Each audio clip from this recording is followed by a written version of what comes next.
Bueno, pues yo nada más haré una pequeña presentación de los integrantes de la mesa y dejaré ya la mesa redonda en manos del doctor Roberto Meli para que comience. En primer lugar quisiera presentar, digamos, en orden de aparición de derecha a izquierda al doctor Amador Terán, investigador del Departamento de Materiales de la UAM Azcapotzalco, al doctor Mario Ordaz, catedrático investigador titular C de la Subdirección de Estructuras y Geotecnia de la Coordinación de Ingeniería Sismológica, al doctor Roberto Meli Piraya, investigador emérito del Instituto de Ingeniería de la UNAM, al doctor Luis Esteban Maraboto, investigador emérito del Instituto de Ingeniería de la UNAM, y al maestro de Ingeniería Raúl Llanta, presidente de Llanta Ingenieros, y desafortunadamente por cuestiones de agenda no nos acompañará ni el ingeniero Oscar Cohen ni el ingeniero Alejandro Vázquez. Bueno, pues dejo el inicio de esta mesa redonda en manos del doctor Roberto. Muy buenas tardes a todos. Voy a hacer una breve introducción sobre los cambios de que se están previendo para esta norma y después voy a empezar a especificar algunos de los más importantes y después los demás miembros de la mesa van a tratar los otros capítulos, los otros temas y los cambios que se han hecho en ellos. ¿Quiere poner por favor las diapositivas? Y pásese a la segunda. Bueno, lo que ya en la sesión anterior ya nos han hablado cómo se generó esta revisión y cuáles fueron los mecanismos. Yo solo quiero enfatizar que lo que le estamos presentando no es una versión acabada de la norma de sismo, sino es lo que llevamos hasta ahora y que digamos, todos los aspectos ya están tocados, han sido analizados, hay propuestas, pero podemos decir que algunos capítulos los consideramos ya como por lo menos listos para presentar, pero otros están todavía incompletos o no hay un acuerdo pues sobre cómo manejar algunos de los aspectos. Entonces, lo que queremos, el propósito de esta presentación es recibir opiniones, comentarios por parte de la gente que está interesada en la ingeniería estructural, sobre todo de la gente de la práctica, pero también de la academia, y para que nos sirvan para terminarlos, y después va a haber un proceso más formal de consulta, se va a distribuir ampliamente y va a haber otra oportunidad, pero las observaciones de ahora nos van a servir nos pueden ser muy útiles para terminar esta primera parte del proceso. La siguiente. En las modificaciones principales, como yo las veo, son dos. Hay muchas modificaciones, pero creo que las que son más importantes y que han sido más discutidas son las que se refieren a la modificación del formato general de los diseños, de los criterios de diseño, y la otra a la actualización de los aspectos de diseño sísmico. Se van a presentar estas con cierto detalle y otras también que son importantes más adelante. En cuanto a los criterios de diseño, ya recordarán que en la versión actual existe un apéndice A que da una modalidad más avanzada, llamamos así, de diseño sísmico, que pues es como una introducción, digamos, un primer intento de acercarse a los criterios de diseño por desempeño. Esta se hizo precisamente con el propósito de que sirviera de prueba y de primer paso de que fuera aprobada y fuera asimilada por los proyectistas, y ahora la decisión que se tomó es que ese criterio que está en el apéndice A va a ser el criterio de diseño, el principal, el único, digamos, criterio de diseño que se prevé en el reglamento. No va a existir lo que llaman el método del cuerpo principal y el método del apéndice. No va a haber apéndice, solo hay un cuerpo principal, y ahí viene un método que es esencialmente el mismo que había que hay en el reglamento actual y que va a ser actualizado en varios aspectos. En cuanto a los aspectos de diseño, nos hablarán a continuación el doctor Ordaz de cuáles son las razones y las características de los cambios. La siguiente. Voy a hablar un poco de estos criterios de diseño que ahora son los que se van a incluir en el reglamento. Pues como están ahora en el apéndice, se trata de hacer una revisión para dos niveles de diseño, niveles de desempeño, si ustedes quieren llamarlos así, o estados límites, como se llamaban más comúnmente hace algunas pocas décadas. Y hay que hacer la revisión para la siguiente, para revisar que se cumplan requisitos de seguridad contra el colapso y para requisitos de limitación de daños ante sismos relativamente frecuentes. Y esto es en términos tanto de la resistencia requerida a cargas laterales y como de la distorsión máxima admisible en cada uno de los dos niveles de revisión o niveles de diseño. La forma en que se llevan son con aspectos de ordenadas espectrales que están reducidas para fines de la resistencia última, están reducidas por ductilidad y por sobreresistencia, como les explicarán después, y se revisan que los desplazamientos laterales no excedan ciertos límites. La siguiente. Y para el diseño para estado límite de servicio, las distorsiones máximas para un sismo, para un espectro que es el espectro de servicio y que está reducido respecto al espectro con que se revisó la seguridad contra el colapso. Se revisan nada más los desplazamientos de entrepiso máximos que están ligados más que a un daño estructural a una limitación de daños en el contenido del edificio, en los elementos no estructurales. La siguiente. Otra característica importante que hay que notar es primero que el método de diseño, el método de análisis, como se llamaría, que está previsto en términos generales, es el método de análisis dinámico o el dinámico espectral. Y se admite todavía el diseño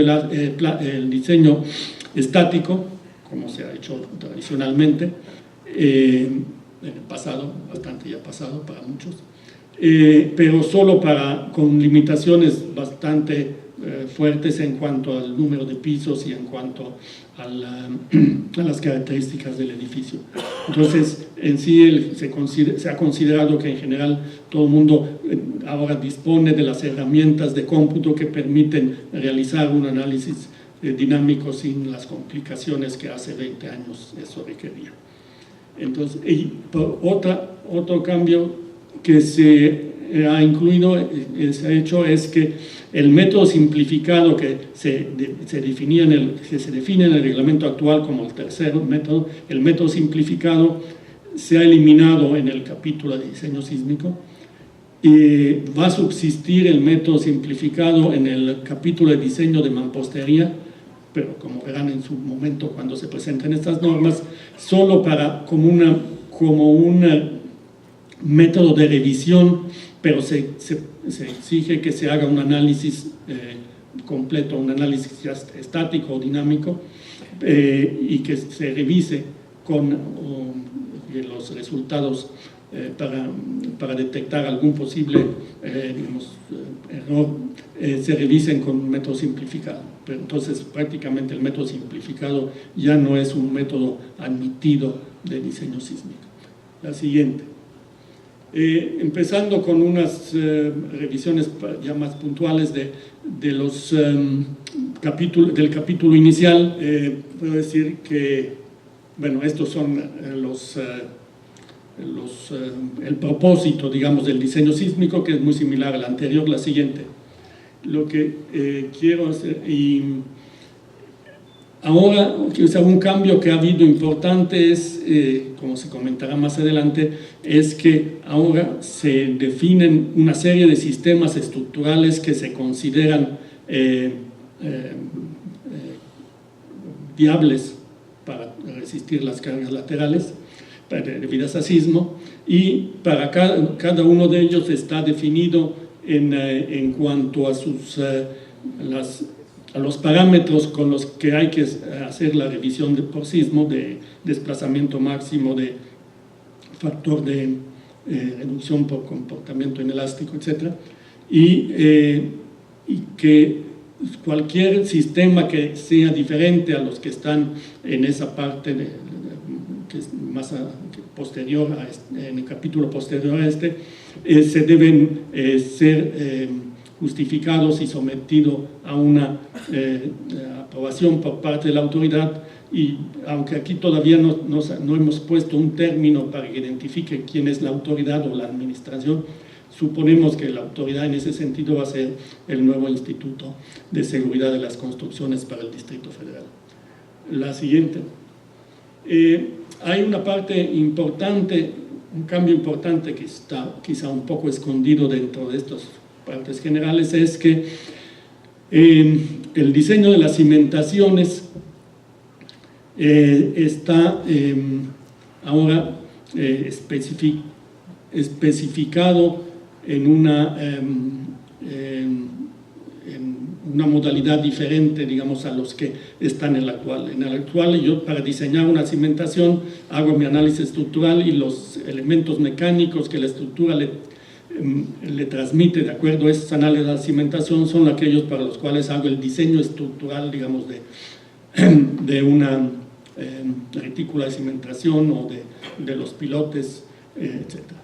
Aquí se exige que la cimentación esté diseñada para fuerzas mayores que las que para los que diseñamos los elementos que transmiten la carga a la cimentación. ¿Por qué? Porque se considera que la cimentación, la seguridad de la cimentación debe mantenerse aún dentro del intervalo inelástico y debe ser capaz de resistir las máximas fuerzas, en teoría, que le puede transmitir la estructura, y estas son superiores a aquellas para las cuales diseñamos, porque hay una sobreresistencia. Entonces están dando, y esto es algo que todavía no está del todo acordado, hubo varios intentos previos que eran mucho más drásticos que esto, que se dan dos opciones: o diseñar la cimentación dado los resultados del análisis de las cargas que se transmiten por la estructura, pero multiplicadas estos elementos mecánicos o cargas aplicadas por el factor de resistencia, que es del orden del 2, o sea, duplicamos la carga sobre la cimentación, o se haga un análisis lo que se llama por capacidad. ¿No me oyen, verdad? Sí. Bueno, si hablo así, ¿sí me oyen? Sí. Bueno, entonces, si no se sigue el primer camino, se tiene que hacer un análisis, y sería muy deseable, y creo que para estructura es importante, es casi obligatorio, no es obligatorio, pero es necesario hacerlo por parte de los calculistas, es determinar cuáles son la máxima capacidad de los elementos. Por ejemplo, si tengo una columna que llega, que transmite su carga directamente a una pila, a un pilote, tengo que diseñar ese elemento para el máximo momento que es capaz de resistir la columna.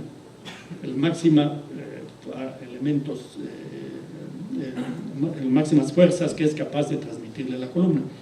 Entonces, no se llega mucho más allá, por lo menos en esto. Esperamos que en la norma de concreto se defina con mucho más detalle esta parte. La siguiente. Bueno, esto es lo que acabo de decir. La siguiente. Otra cosa que desapareció de la capítulo de las normas sísmicas, yo creo que con regocijo de nuestros amigos geotécnicos, es la zonificación sísmica. Ya no existe las zonas 1, 2, o sea, no existe la zonificación sísmica del DF. Existe la zonificación geotécnica y se hace uso de ella para algunos de los requisitos, para definir que tales requisitos son aplicables solo para zona 1, 2 o 3, pero esas zonas son las zonas geotécnicas, zona del lago, zona de transición y zona de lomas, que eran similares a las geotécnicas, pero nunca eran iguales. Entonces eso causaba mucho luego confusión para los usuarios del reglamento. Entonces, ahora, en realidad, como verán, hay una microzonificación que hace que cada sitio tiene ciertas características de los parámetros de diseño sísmico que se determinan, como les explicarán más adelante. No es necesario, digamos, hacer una distinción específica. No hay que recurrir a las zonas para obtener las fuerzas, los aspectos, digamos, de diseño. La siguiente. La revisión de desplazamientos laterales, como estaba en la apéndice A, se hace para revisión de desplazamientos a la falla, para las condiciones, la revisión por colapso, para el sismo de diseño por colapso, y se hace, como ya hemos dicho, con los límites de .202 y .204 para el diseño por estado límite de servicio. La siguiente. Otra modificación que se ha hecho son los factores de importancia, le hemos llamado así. Como saben ahora, se distinguen las estructuras del grupo A y del grupo B, y para las estructuras del grupo A se dice que los aspectos y todos los elementos, las fuerzas de diseño que se obtienen, los aspectos de diseño con los que se hace el análisis, las ordenadas se tienen que multiplicar actualmente por 1.5 respecto a las las generales que están dadas para el grupo B. Ahora se hace una distinción de las estructuras del grupo A entre unas A1 y A2. Para las A1, que son las más críticas, se sigue manteniendo el 1.5. Para las A2, que son estructuras que requieren un cuidado especial, pero no son tan críticas como las primeras, ese factor se reduce, o bueno, solo es de 1.3.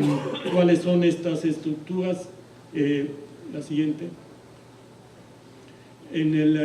Como dice ahí, en el subgrupo A1 están aquellas construcciones que es necesario que se mantengan operativas después de un sismo, porque su funcionamiento es esencial para dar algunos servicios de emergencia, ¿sí?, de los cuales depende el tamaño del desastre o de los daños que se pueden tener y de la alteración, digamos, de la vida de la ciudad. Casos como estos son los que la lista que vienen aquí abajo. Esta lista está todavía, no se ha analizado con cuidado y probablemente se modifique y crezca, pero se ha hecho en el pasado con frecuencia la observación de que no se sabe bien cuáles eran del grupo A y del grupo B. Pues ahora trataremos que las estructuras del grupo A1 y A2 sean los más definidas con toda la amplitud que se pueda, aunque finalmente siempre habrá algún tipo de construcción que no habíamos tomado en cuenta y tiene que ejercer el proyectista o el director responsable de obra su criterio en cuanto a decir si esa es una estructura esencial y que cumple con uno de los dos criterios para que sea uno. El segundo es, la siguiente, son construcciones cuya falla puede implicar un severo peligro para la población por contener cantidades importantes de sustancias tóxicas o explosivas, como gasolinerías, estructuras que contengan explosivos o sustancias inflamables, y la lista pues, probablemente vaya a continuar. Todas las demás son del grupo B, son del grupo A2. Estas son las que estructuras cuya falla puede implicar el daño, digamos, a un número grande de personas, como son estadios y edificios con áreas de reunión. Aquí faltan otras, o afectación a una población particularmente vulnerable, como escuelas de educación primaria preescolar, o pérdidas, o sea, la pérdida de material de gran valor histórico-cultural como estos. La siguiente creo que ya acabé.